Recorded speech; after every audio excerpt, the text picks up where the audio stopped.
Commerce Secretary Algernon Yau criticizes U.S. tariffs and calls on the Trump administration to rectify the situation as soon as possible.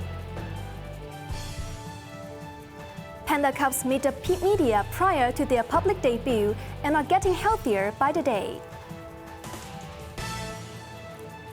And U.S. President Donald Trump's plan to turn the Gaza Strip into a Middle Eastern Riviera received worldwide criticism.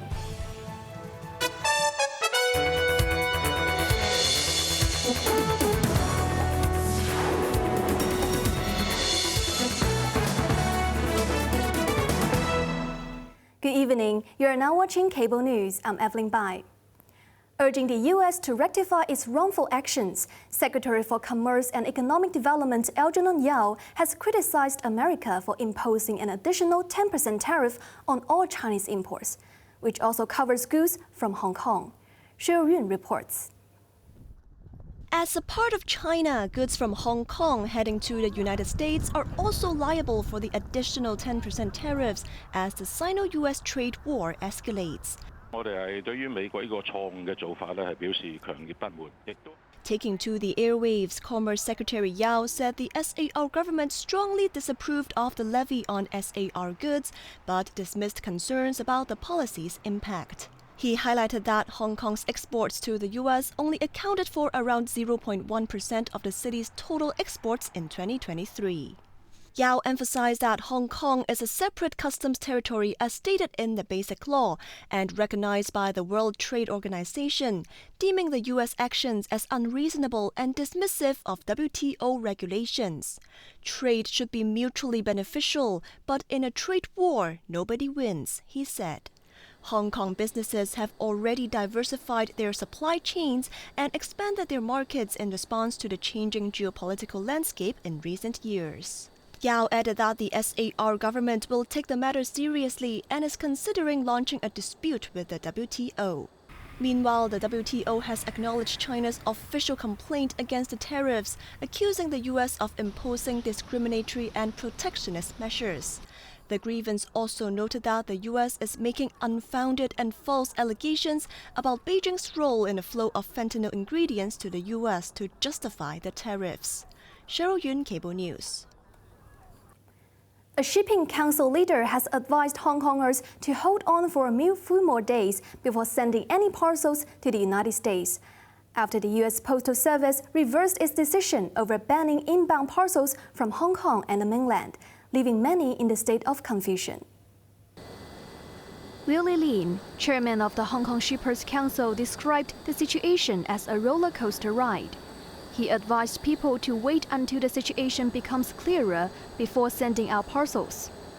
The U-turn came less than 24 hours after the U.S. Postal Service first announced the ban, before clarifying on its website that it will continue to accept all international inbound mail and packages from China and Hong Kong. On its portal, Hong Kong Post also indicated that parcels to the U.S. are still being processed. They had initially stopped accepting packages destined for the U.S. Commenting on shipments ordered through e-commerce platforms, Lin stated that the customs declaration process is expected to become much more complex.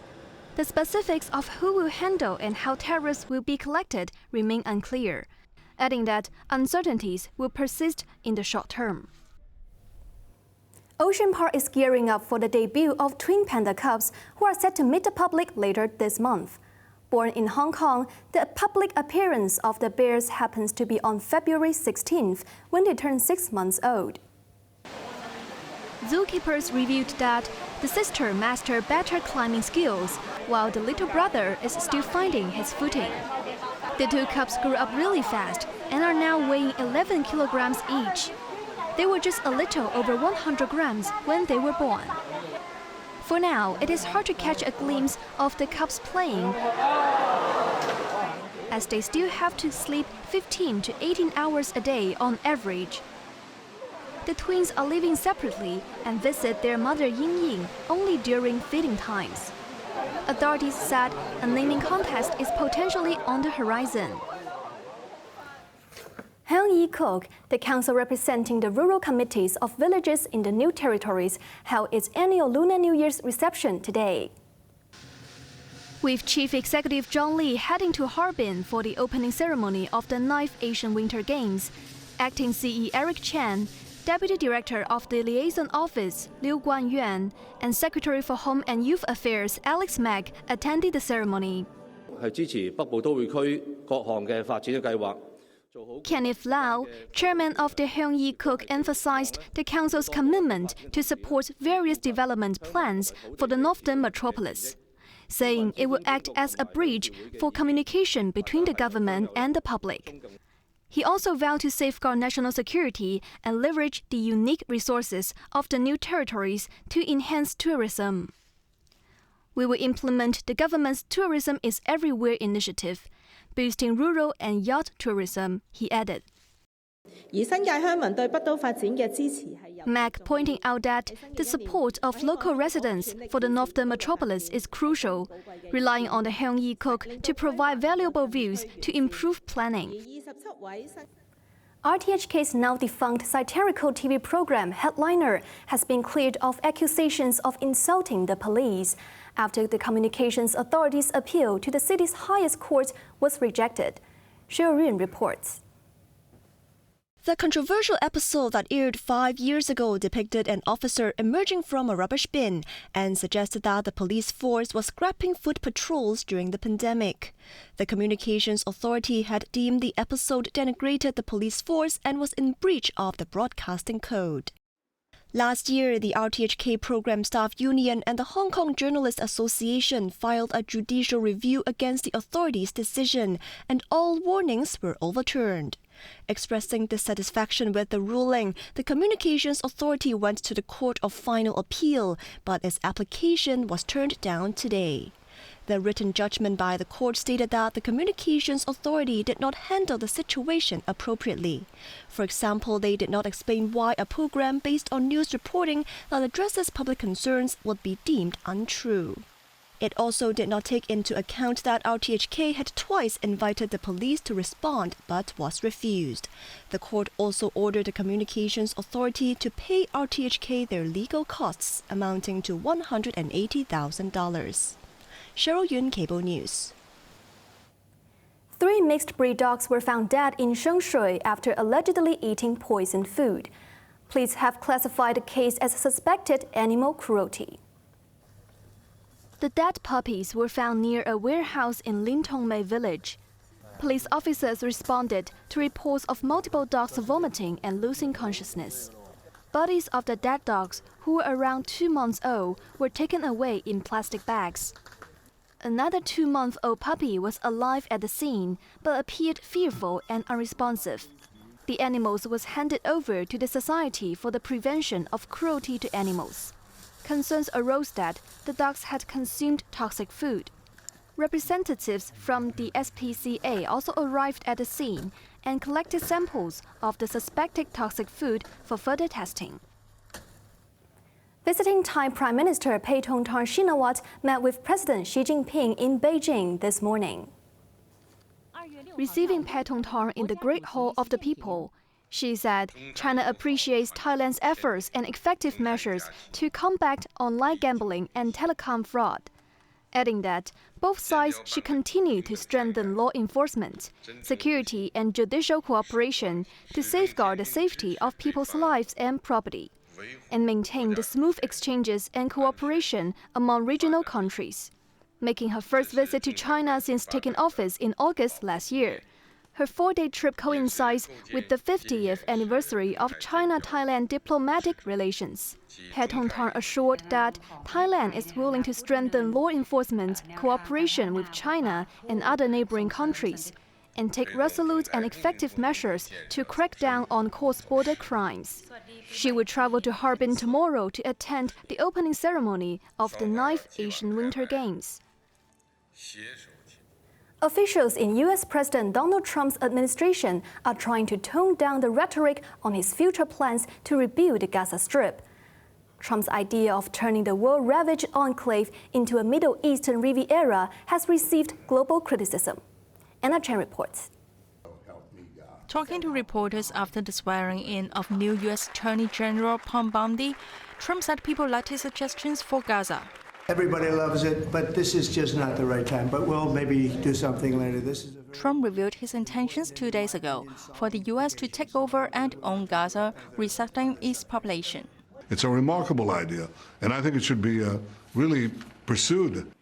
Despite opposition from Arab nations, Israeli Prime Minister Benjamin Netanyahu voiced support over voluntary and temporary relocation of Palestinians who want to leave. Meanwhile, the UN chief warned against ethnic cleansing in Gaza. In the search for solutions, we must not make the problem worse. It is vital to stay true to the bedrock of international law. It is essential to avoid any form of ethnic cleansing. Trump's administration went into damage control mode over his remarks. The White House stated that it does not mean boots on the ground in Gaza after Trump left the presence of the U.S. military an open question. U.S. Secretary of State Marco Rubio, who heard the idea for the first time as he watched Trump's news conference, said the plan was not meant as a hostile move, but rather a generous gesture aimed at rebuilding.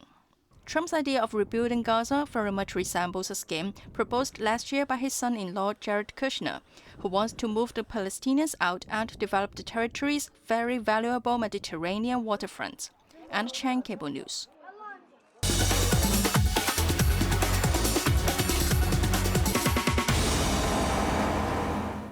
Tariff threats, escalating trade wars, and geopolitical turmoil have prompted investors to reach for gold, which never disappoints.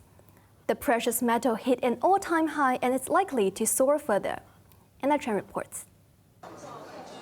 Spot gold hit an all-time peak of over $2,882 per ounce, while U.S. gold futures also reached a new historical high, surpassing $2,900. Fueled by the U.S.-China trade war and the possibility of America imposing tariffs on other nations have made gold a rock-solid investment. Many central banks increasing their gold reserves after the metal rallied by 9% this year so far and is up just under 40% from a year ago. Traders are expecting the bullion could hit the $3,000 level soon. Anna Chen, Cable News. Now let's take a look at the stock market. The Hang Seng Index was up 294 points. Top active stocks of the day. Checker Fund up 30 cents. Tencent up $2.60. SMIC up $3.20. Meituan down 80 cents. Foreign exchange against the Hong Kong dollar. Europe 8.06. Canadian dollar 5.42. Restoring fairness to women's sports, U.S. President Donald Trump has signed an executive order banning transgender women from competing in female categories. Under the Trump administration, we will defend the proud tradition of female athletes, and we will not allow men to beat up, injure, and cheat our women and our girls. From now on, women's sports will be only for women. With my action this afternoon, we're putting every school receiving taxpayer dollars on notice that if you let men take over women's sports teams or invade your locker rooms, you will be investigated for violations of Title IX and risk your federal funding. There will be no federal funding. Trump blamed the radical left for waging an all-out campaign to erase the very concept of biological sex and replace it with a militant transgender ideology. The U.S. also prevents transgender athletes from competing against females in International Olympic Committee competitions that are held on American soil. Female athletes have been forced onto the front. Onto the weather now. Mainly cloudy, cool with 1 or 2 light rain patches tomorrow morning, and temperatures will be around 15 degrees. Dry with sunny intervals during the day, with a maximum temperature of around 18 degrees. Temperatures will fall progressively later to about 13 degrees in the urban areas at night tomorrow, and a couple of degrees lower in the new territories.